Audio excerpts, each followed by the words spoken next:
أعوذ بالله من الشيطان الرجيم. بسم الله الرحمن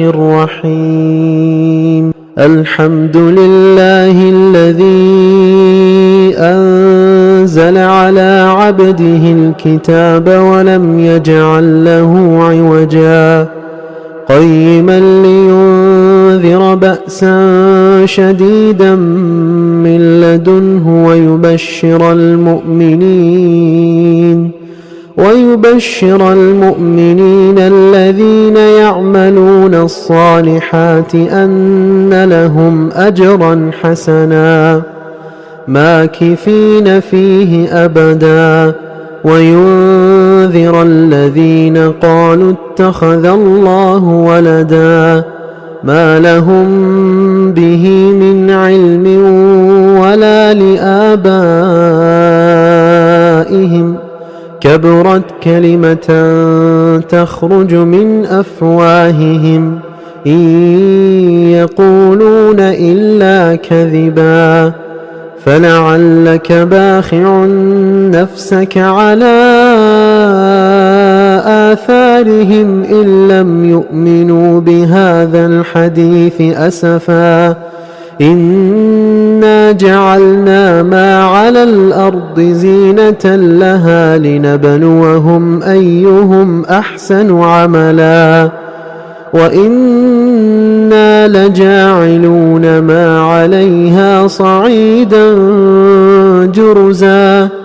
أم حسبت أن أصحاب الكهف والرقيم كانوا من آياتنا عجبا إذ أوى الفتية إلى الكهف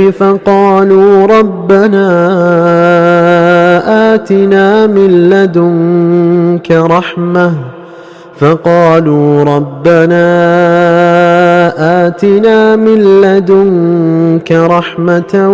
وهيئ لنا من أمرنا رشدا فضربنا على آذانهم في الكهف سنين عددا ثم بعثناهم لنعلم أي الحزبين أحصى لما لبثوا أمدا نحن نقص عليك نبأهم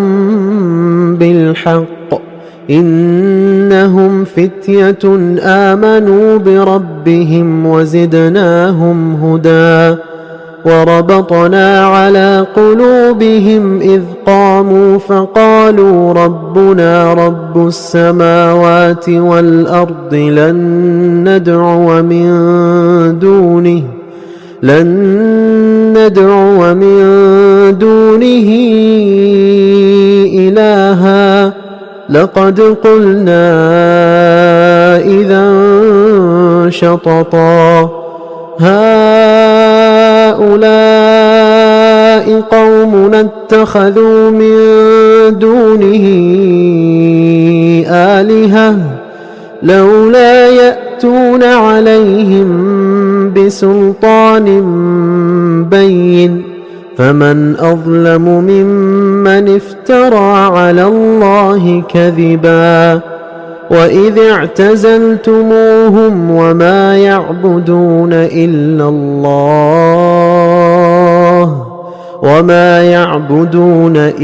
الله فأووا إلى الكهف ينشر لكم ربكم من رحمته ويهيئ لكم من أمركم مرفقا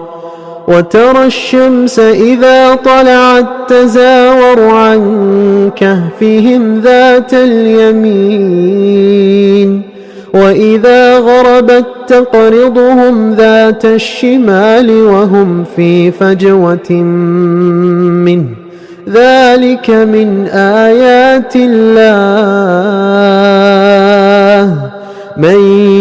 يهد الله فهو المهتد ومن يضلل فلن تجد له وليا مرشدا وتحسبهم أيقاظا وهم رقود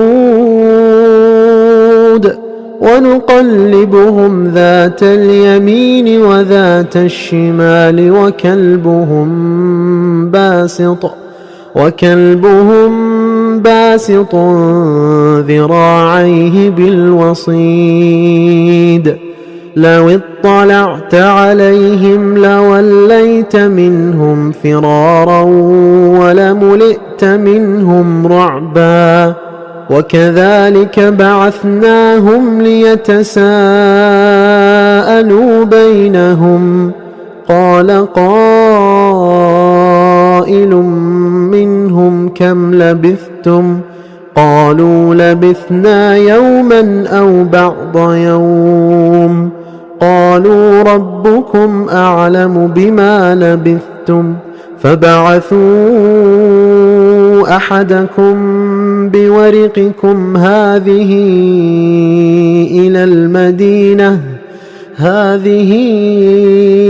إلى المدينة فلينظر أيها أزكى طعاما فليأتكم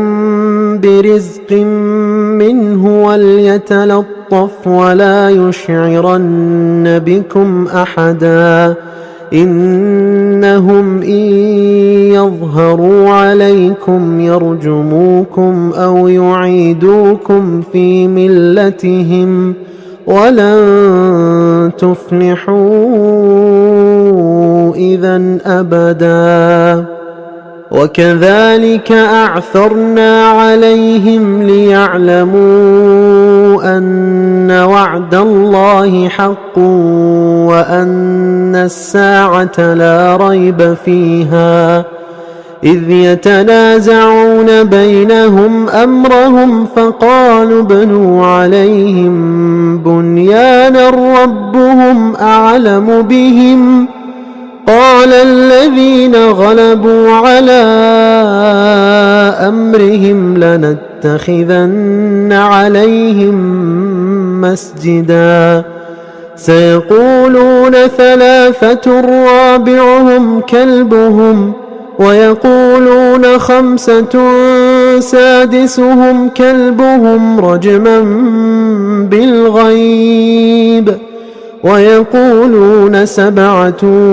وثامنهم كلبهم قل ربي أعلم بعدتهم ما يعلمهم إلا قليل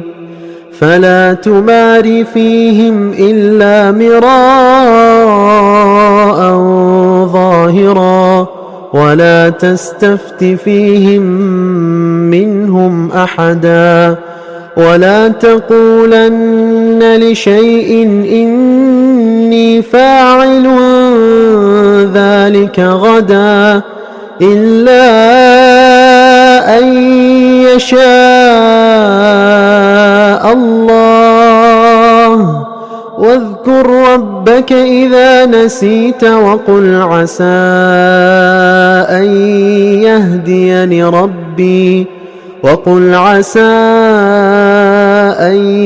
يهديني ربي لأقرب من هذا رشدا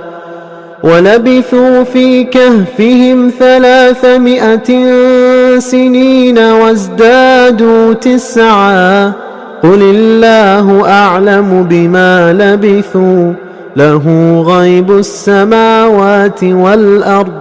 أبصر به وأسمع ما لهم من دونه من ولي ولا يشرك في حكمه أحدا واتل ما أوحي إليك من كتاب ربك لا مبدل لكلماته ولن تجد من دونه ملتحدا واصبر نفسك مع الذين يدعون ربهم بالغداة والعشي يريدون وجهه ولا تعد عيناك عنهم تريد زينة الحياة الدنيا ولا تطع من أغفلنا قلبه عن ذكرنا واتبع هواه وكان أمره فرطا وقل الحق من ربكم فمن شاء فليؤمن ومن شاء فليكفر إنا أعتدنا للظالمين نارا أحاط بهم سرادقها وإن يستغيثوا يغاثوا بماء كالمهل يشوي الوجوه بئس الشراب وساءت مرتفقا إن الذين آمنوا وعملوا الصالحات إنا لا نضيع أجر من أحسن عملا أولئك لهم جنات عدن تجري من تحتهم الأنهار يحلون فيها من أساور من ذهب ويلبسون ثيابا خضرا من سندس واستبرق متكئين فيها على الأرائك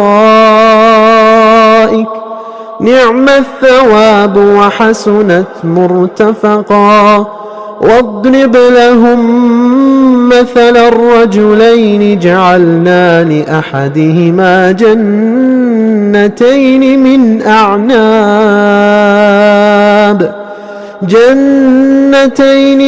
أعناب وحففناهما بنخل وجعلنا بينهما زرعا كلتا الجنتين آتت أكلها ولم تظلم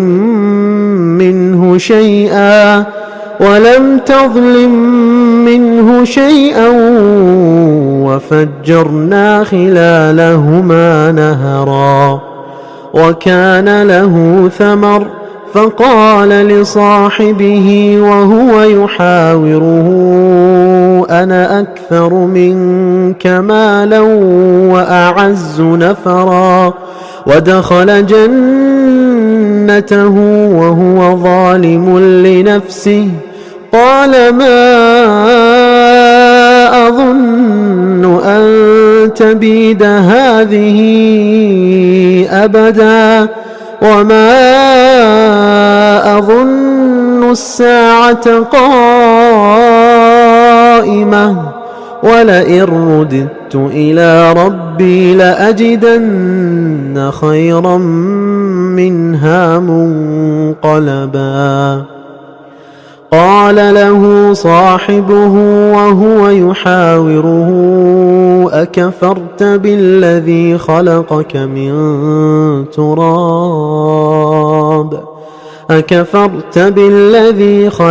من تراب ثم من نطفة ثم سواك رجلا لكن هو الله ربي ولا أشرك بربي أحدا ولولا إذ دخلت جنتك قلت ما شاء الله لا قوة إلا بالله إن ترني أنا أقل منك مالا ولدا فعسى ربي أن يؤتيني خيرا من جنتك ويرسل عليها حسبانا من السماء فتصبح صعيدا زلقا أو يصبح ماؤها غورا فلن تستطيع له طلبا وأحيط بثمره فأصبح يقلب كفيه على ما أنفق فيها وهي خاوية على عروشها ويقول يا ليتني لم أشرك بربي أحدا ولم تكن له فئة ينصرونه من دون الله وما كان منتصرا هنالك الولاية لله الحق هو خير ثوابا وخير عقبا واضرب لهم مثل الحياة الدنيا كماء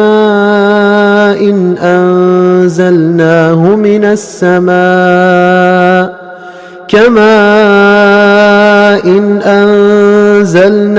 من السماء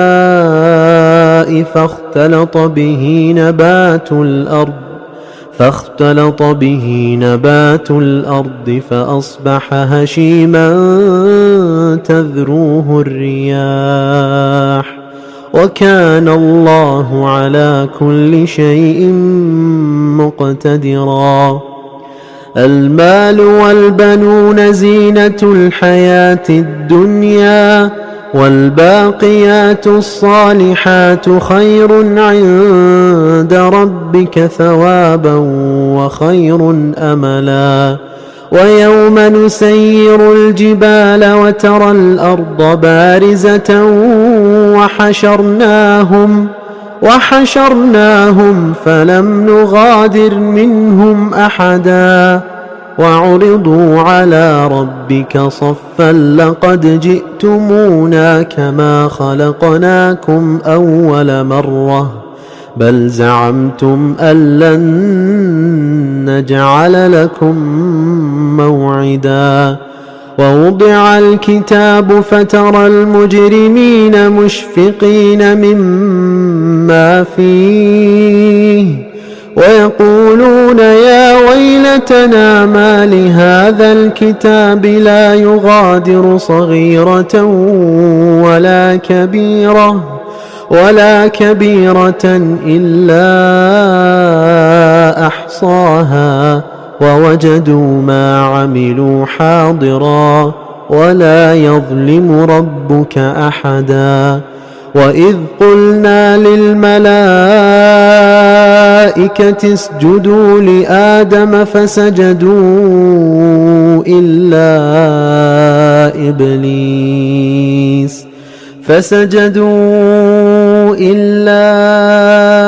إبليس كان من الجن ففسق عن أمر ربه أفتتخذونه وذريته أولياء من دوني وهم لكم عدو بئس للظالمين بدلا ما أشهدتهم خلق السماوات والأرض ولا خلق أنفسهم وما كنت متخذ المضلين عضدا ويوم يقول نادوا شركائي الذين زعمتم فدعوهم فلم يستجيبوا لهم وجعلنا بينهم موبقا ورأى المجرمون النار فظنوا أنهم مواقعوها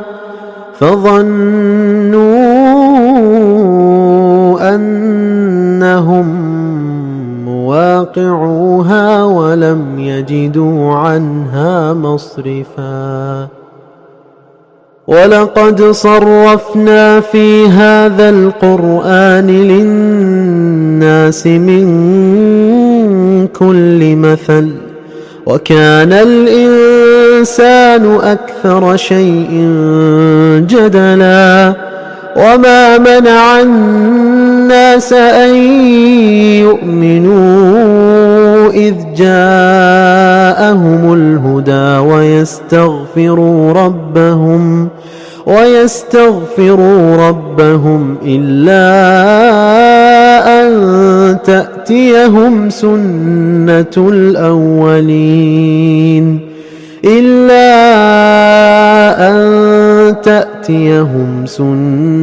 الأولين أو يأتيهم العذاب قبلا. وما نرسل المرسلين إلا مبشرين ومنذرين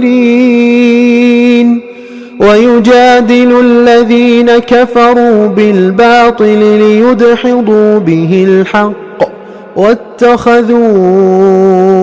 آياتي وما أنذروا هزوا. ومن أظلم ممن ذكر بآيات ربه فأعرض عنها ونسي ما قدمت يداه. إنا جعلنا على قلوبهم أكنة أن يفقهوه وفي آذانهم وقرا وإن تدعهم إلى الهدى فلن يهتدوا إذا أبدا. وربك الغفور ذو الرحمة لو يؤاخذهم بما كسبوا لعجل لهم العذاب.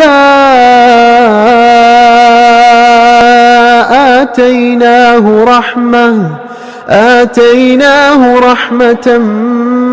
من عندنا وعلمناه من لدنا علما. قال له موسى هل أتبعك على أن تعلمني مما علمت رشدا؟ قال إنك لن تستطيع معي صبرا وكيف تصبر على ما لم تحط به خبرا. قال ستجدني إن شاء الله صابرا ولا أعصي لك أمرا. قال فإن اتبعتني فلا تسألني عن شيء حتى أحدث لك منه ذكرا. فانطلقا حتى إذا ركبا في السفينة خرقها قال أخرقتها لتغرق أهلها لقد جئت شيئا إمرا. قال ألم أقل إنك لن تستطيع معي صبرا. قال لا تؤاخذني بما نسيت ولا ترهقني من أمري عسرا. فانطلقا حتى إذا لقيا غلاما فقتله. قال أقتلت نفسا زكية بغير نفس لقد جئت شيئا نكرا. قال ألم أقل لك إنك لن تستطيع معي صبرا. قال إن سألتك عن شيء بعدها فلا تصاحبني قد بلغت من لدني عذرا. فانطلقا حتى إذا أتيا أهل قرية استطعما أهلها فأبوا أن يضيفوهما فوجدا فيها جدارا يريد أن ينقض فأقامه. قال لو شئت لاتخذت عليه أجرا. قال هذا فراق بيني وبينك، سأنبئك بتأويل ما لم تستطع عليه صبرا. أما السفينة فكانت لمساكين يعملون في البحر فأردت أن أعيبها، وكان وراءهم ملك يأخذ كل سفينة غصبا. وأما الغلام فكان أبواه مؤمنين فخشينا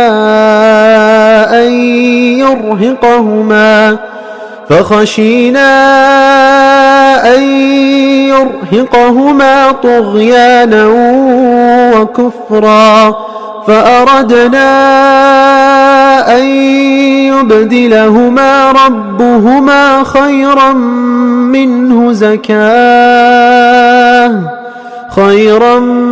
منه زكاة وأقرب رحما. وأما الجدار فكان لغلامين يتيمين في المدينة، وكان تحته كنز لهما، وكان أبوهما صالحا، فأراد ربك أن يبلغا أشدهما ويستخرجا كنزهما رحمة من ربك، وما فعلته عن أمري، ذلك تأويل ما لم تسطع عليه صبرا. ويسألونك عن ذي القرنين، قل سأتلو عليكم منه ذكرا. إنا مكنا له في الأرض وآتيناه من كل شيء سببا، فأتبع سببا حتى إذا بلغ مغرب الشمس وجدها تغرب في عين حمئة ووجد عندها قوما. قلنا يا ذا القرنين إما أن تعذب وإما أن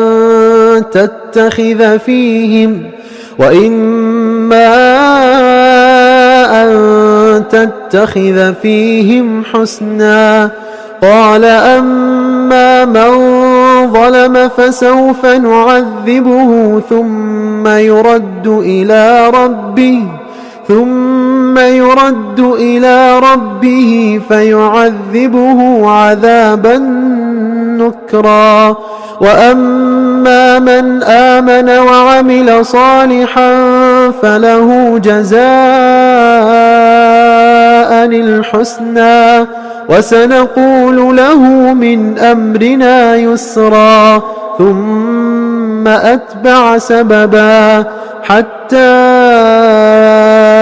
إذا بلغ مطلع الشمس وجدها تطلع على قوم لم نجعل لهم من دونها سترا. كذلك وقد أحطنا بما لديه خبرا. ثم أتبع سببا حتى إذا بلغ بين السدين وجد من دونهما قوما لا لا يكادون يفقهون قولا قالوا يا ذا القرنين إن يأجوج ومأجوج مفسدون في الأرض فهل نجعل لك خرجا على أن تجعل بيننا وبينهم سدا قال ما مكني فيه ربي خير فأعينوني بقوة أجعل بينكم وبينهم ردما آتوني زبر الحديد حتى إذا ساوى بين الصدفين قال انفخوا حتى إذا جعله نارا قال آتوني أفرغ عليه قطرا فما استطاعوا أن يظهروه وما استطاعوا له نقبا قال هذا رحمة من ربي فإذا جاء وعد ربي جعله دكاء وكان وعد ربي حقا وتركنا بعضهم يومئذ يموج في بعض ونفخ في الصور فجمعناهم جمعا وعرضنا جهنم يومئذ للكافرين عرضا الذين كانت أعينهم في غطاء عن ذكري وكانوا لا يستطيعون سمعا أفحسب الذين كفروا أن يتخذوا عبادي من دوني أولياء إنا أعتدنا جهنم للكافرين نزلا قل هل ننبئكم بالأخسرين أعمالا الذين ضل سعيهم في الحياة الدنيا وهم يحسبون أنهم يحسنون صنعا أولئك الذين كفروا بآيات ربهم ولقائه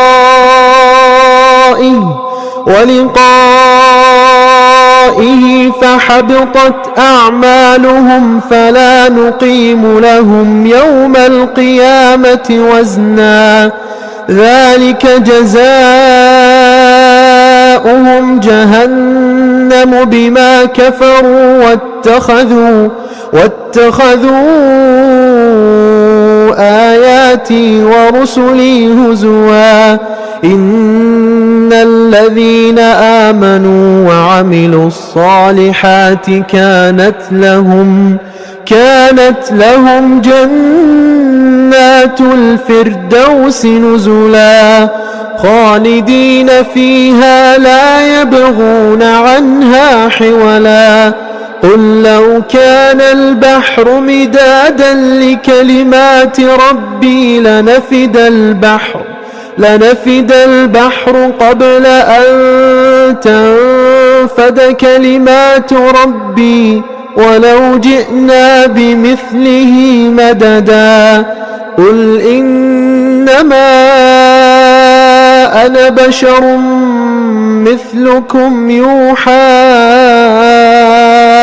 إلي